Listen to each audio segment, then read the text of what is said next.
لو السكر عندك طالع نار وبتحس بدوخة، عطش، إرهاق مش طبيعي، لو بتحس إنك في لحظة ممكن تدخل في غيبوبة، يبقى لازم تسمع الفيديو ده للنهاية. هقول لك دلوقتي على أقوى 5 طرق علمية ومدروسة بالأبحاث لحرق السكر من دمك فورا من غير ما تستنى ولا دواء سريع المفعول. ده فيديو هيغير حياتك أو حياة حد بتحبه. تابعني دلوقتي وخلي الفيديو ده يوصل لأي حد بيعاني من ارتفاع السكر، لأنه ممكن حرفيا ينقذ حياته. الجزء الأول، افهم جسمك إيه اللي بيحصل. اول ما السكر يعلى في دمك بشكل مفاجئ، الجسم بيكون في حالة طوارئ. البنكرياس بيحاول يفرز انسولين، بس احيانا بيكون متعب او الخلايا مش بتستجيب.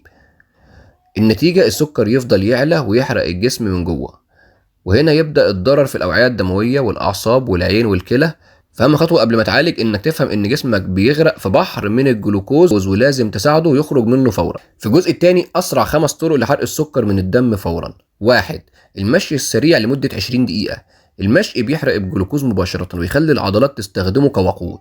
الأبحاث بتقول إن المشي بعد الأكل لمدة 20 دقيقة بيقلل السكر بنسبة تصل ل 40%. رقم 2، شرب كوب ماء مع خل تفاح طبيعي، معلقة واحدة فقط. خل التفاح بيبطئ امتصاص السكر من الأكل وبيزود حساسية الأنسولين، لكن خد بالك لازم يكون مخفف بالماء علشان ما يضرش المعدة. رقم 3، تمرين مقاومة خفيف زي الضغط أو رفع حاجات بسيطة. العضلات لما تشتغل بتسحب السكر من الدم غصب عن البنكرياس. حتى لو رفعت ازازتين ميه جسمك هيبدأ يحرق. رقم 4، اشرب ميه كتير وبسرعة. الماء بيخلي الكلى تشتغل وتطرد السكر الزائد في البول. لو عندك سكر عالي جدا، اول حاجة تعملها تشرب من 2 ل 3 اكواب ميه خلال اول 15 دقيقة.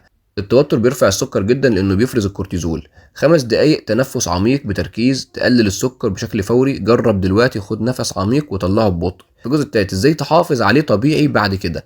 المعركة مش بس لما يعلى السكر، المهم انك تمنعه يعلى اصلا، وده بيحصل ب3 حاجات. 1، نظام اكل قليل النشويات.